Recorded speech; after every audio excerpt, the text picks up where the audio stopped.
Question आपको गौर से पढ़ना है। क्वेश्चन है बायोस्फीयर रिजर्व यानी जीव मंडल नीचे से संबंधित दिए गए कथनों को ध्यानपूर्वक पढ़ें। कथन नंबर 1, ये विशेष प्रकार के भौमिक और तटीय, थोड़ा और जूम कर देता हूं कथन नंबर 1 को। कथन एक एक हम पढ़ेंगे।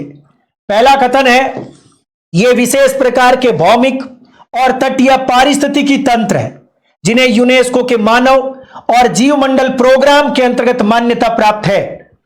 कथन नंबर 2, वर्तमान में भारत में 18 बायोस्फीयर रिजर्व है जिनमें से 12 यूनेस्को के विश्व नेटवर्क ऑफ बायोस्फीयर में शामिल है। दोस्तों ये गलत हो गया, पहला सही है दूसरा गलत है, क्योंकि दूसरे में भारत में बायोस्फीयर रिजर्व तो 18 है, लेकिन यूनेस्को में कितने शामिल है? ये 12 नहीं है, ये यूनेस्को में 13 है। आपसे कोई पूछे कि बताओ यूनेस्को में भारत में जो 18 बायोस्फीयर रिजर्व है उनमें से कितने यूनेस्को के अंतर्गत शामिल है? 13 न कि 12। कथन नंबर 3, यूनेस्को की अंतरराष्ट्रीय समन्वय परिषद मानव और जीवमंडल के 37वें सत्र के दौरान 27 सितंबर 2025 को हिमाचल प्रदेश के स्पीति स्थित कोल्ड डेजर्ट बायोस्फीयर रिजर्व को विश्व नेटवर्क ऑफ बायोस्फीयर रिजर्व में शामिल कर लिया है। जैसे ही हिमाचल प्रदेश के इस कोल्ड डेजर्ट बायोस्फीयर को यूनेस्को के WNBR में शामिल किया, उसी के दिन से हमारे देश के 18 में से 13 बायोस्फीयर रिजर्व किसमें शामिल हो गए? इसमें। तो यह बात याद रखें। इसका मतलब यह तीसरा कथन सही है। दोस्तों तीसरा कथन सही है, यानी यह कथन बिल्कुल सही है, यह कथन सही है। दूसरा गलत था, 12 की बजाय यहां 13 होगा। यह क्वेश्चन आपका पूरा हो गया। आइए चलते हैं, हमारे बायोस्फीयर रिजर्व आपके सामने है। दोस्तों हमारे देश में कितने बायोस्फीयर रिजर्व है इस पर चर्चा करना बहुत जरूरी है, यहां से क्वेश्चन बनेगा। चलो हम देख लेते हैं जीवमंडल नीचे या बायोस्फीयर रिजर्व। जीवमंडल नीचे विशेष प्रकार के भौमिक और तटीय पारिस्थितिकी तंत्र है जिन्हें यूनेस्को के मानव और जीवमंडल प्रोग्राम के अंतर्गत मान्यता प्राप्त है। कथन नंबर 1 पूरा हो गया। दोस्तों जीवमंडल के 3 उद्देश्य वो उधर है, लेकिन ये देखो भारत में 18 जीवमंडल नीचे है जिनमें से 12 जीवमंडल नीचे यूनेस्को में शामिल है। अभी 12 नहीं है, 27 सितंबर को 13वां शामिल हो गया, इसलिए मैंने उस कथन को गलत बोला है। जैसा क्वेश्चन आए वैसा उत्तर कर देना। यह आपका दूसरा पॉइंट यहां से। अब दोस्तों इन बायोस्फीयर रिजर्व के 3 उद्देश्य आपके सामने हैं। नंबर 1 संरक्षण जीव विविधता और पारिस्थितिकी तंत्रों का संरक्षण। नंबर 2 विकास, पर्यावरण और विकास का मेलजोल, यानी 1 संरक्षण, नंबर 2 विकास, नंबर 3 व्यवस्था, किसकी? पर्यावरण अनुसंधान और देखरेख के लिए अंतरराष्ट्रीय नेटवर्क की व्यवस्था। ये 3 उद्देश्य है बायोस्फीयर रिजर्व के। 3 उद्देश्य। दोस्तों हम एक एक बायोस्फीयर रिजर्व देख लेते हैं। टोटल बायोस्फीयर रिजर्व आपके 18। सबसे पहले बना था नीलगिरी, दोस्तों 1986 में। नीलगिरी कब बना? 1986 में नीलगिरी, और 5520 वर्ग किलोमीटर में है। दोस्तों नीलगिरी तमिलनाडु, केरल और कर्नाटक 3 राज्यों में है। आपसे कोई पूछे कि नीलगिरी बायोस्फीयर रिजर्व भारत के कितने राज्यों में है? आप कहेंगे 3, तमिलनाडु, केरल और कर्नाटका। दूसरा है नंदा देवी। नंदा देवी पड़ता है आपका उत्तराखंड में। दोस्तों नंदा देवी उत्तराखंड में। तीसरा है नोकरेक जो पड़ता है मेघालय की गारो पहाड़ियों में, 1988 में दोनों। मानस दोस्तों यह पड़ता है असम में, 1989 में। सुंदरवन का डेल्टा जो कि गंगा ब्रह्मपुत्र नदी का डेल्टा का हिस्सा वेस्ट बंगाल, वो 89 में। मन्नार की खाड़ी तमिलनाडु के उत्तर में रामेश्वरम द्वीप के दक्षिण में कन्याकुमारी तक, very important. Great Nicobar, Andaman Nicobar का सुदूर दक्षिणी द्वीप, अंडमान निकोबार द्वीप समूह का ठेठ दक्षिण का द्वीप जो है उसका नाम है ग्रेट निकोबार। सिमलीपाल, दोस्तों ये उड़ीसा का मयूरभंज जिले का भाग है, यह भी बायोस्फीयर रिजर्व है। डिब्रू साइकोवा ये असम का है। दिहांग देबांग अरुणाचल प्रदेश का है। पचमढ़ी मध्य प्रदेश का है। कंचनजंगा सिक्किम का है। अगस्त्यमलाई केरल का है। अचानक मार अमरकंटक, क्वेश्चन आया था थोड़े दिन पहले, अचानक मार किस राज्य में स्थित बायोस्फीयर रिजर्व है? यदि छत्तीसगढ़ आ जाए तो छत्तीसगढ़ कर दो, लेकिन यदि मध्य प्रदेश आ जाए तो भी मत छोड़ो, क्योंकि मध्य प्रदेश और छत्तीसगढ़ दोनों राज्यों में है अचानक मार अमरकंटक के नाम से। दोस्तों 2005 में बना, मध्य प्रदेश और छत्तीसगढ़ दोनों राज्यों में है। अचानक मार क्वेश्चन आया। एक और है कच्छ, दोस्तों ये गुजरात के अंदर है।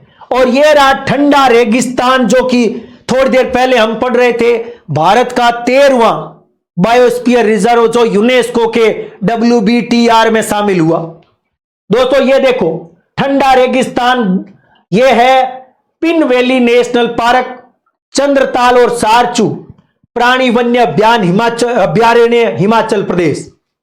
शेषाचलम ये कहां पर है भैया? ये है आपका शेषाचलम, पूर्वी घाट में शेषाचलम की पहाड़ियां, आंध्र प्रदेश में चित्तूर यानी आंध्र प्रदेश में है शेषाचलम। अंत में बच गया सबसे नवीनतम बायोस्फीयर रिजर्व, वो है पन्ना मध्य प्रदेश। मध्य प्रदेश के पन्ना, दोस्तों वेरी इंपॉर्टेंट, 2011 में बना, मोटे अक्षरों में लिखे गए, यूनेस्को में शामिल।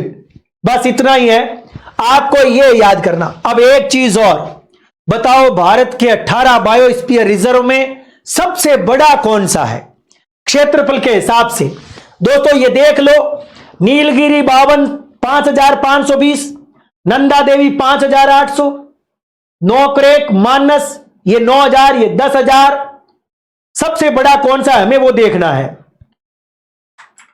कच्छ, सबसे बड़ा कच्छ 12000 सबसे बड़ा कच्छ, ठीक है, जरूर याद करें।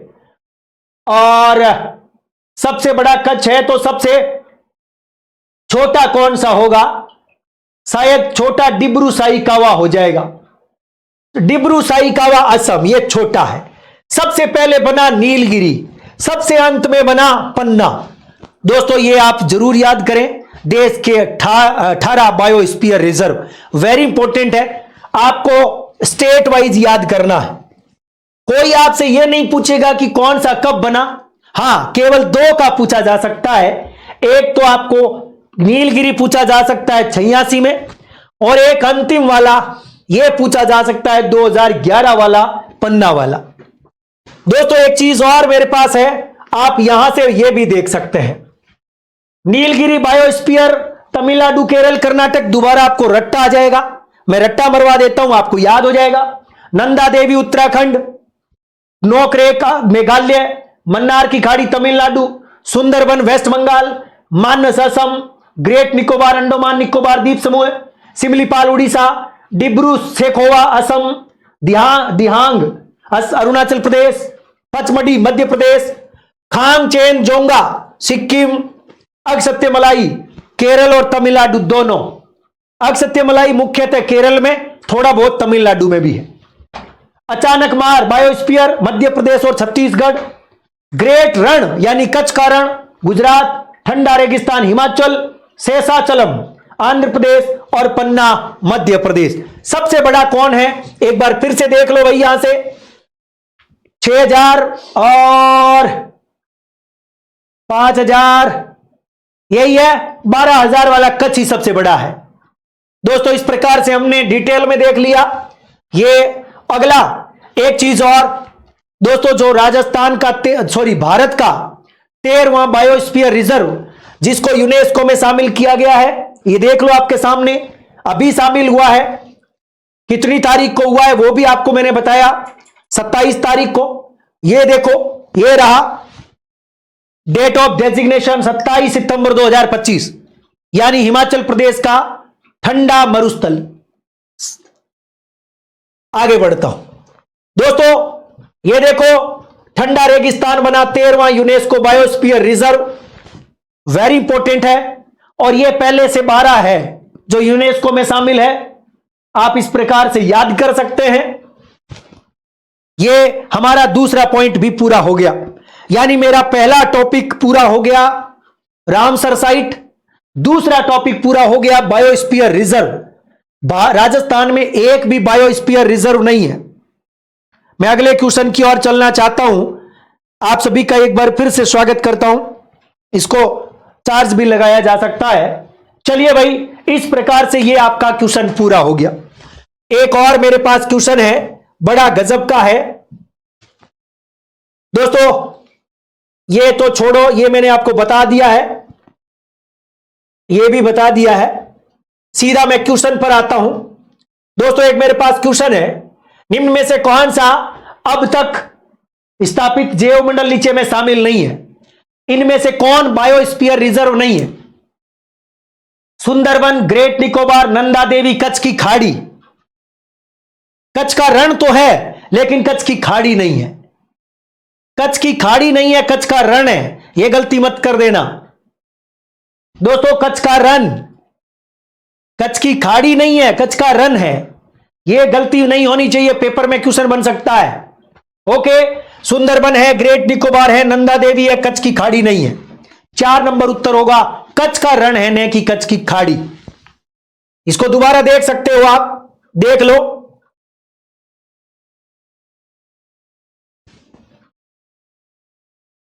हां, यहां दिखा देता हूं, देखो, ग्रेट रण ऑफ कच्छ, यानी कच्छ का रण शामिल है, कच्छ की खाड़ी नहीं है। ओके, अगला क्वेश्चन ले लेते हैं। अगला क्वेश्चन आपके सामने है। क्वेश्चन कहता है कि आपको इसमें मिलान करना है दोस्तों। नहीं, कौन सा सही सुमेलित नहीं है। यह भारत के बायोस्फीयर रिजर्व है और राजस्थान कर्मचारी चयन बोर्ड के क्वेश्चन आपके सामने पेश कर रहा हूं। मैं कोई अलग से क्वेश्चन नहीं बना रहा हूं। राजस्थान कर्मचारी चयन बोर्ड के पिछले 2-3 सालों में जब भी जो भी पेपर हुआ है, उनके सबके क्वेश्चन आपके सामने हैं दोस्तों। आपको यह बताना है, अक्षत्यमलाई कर्नाटक नहीं है, या 1 नंबर केरल होगा और 2 नंबर तमिलनाडु होगा। मानस असम में है, नोकरेक मेघालय में है आपके, और शीत मरुभूमि हिमाचल प्रदेश में है। 1 नंबर ऑप्शन क्लियर होगा। क्यों भाई, सही है। अगला क्वेश्चन आपके सामने,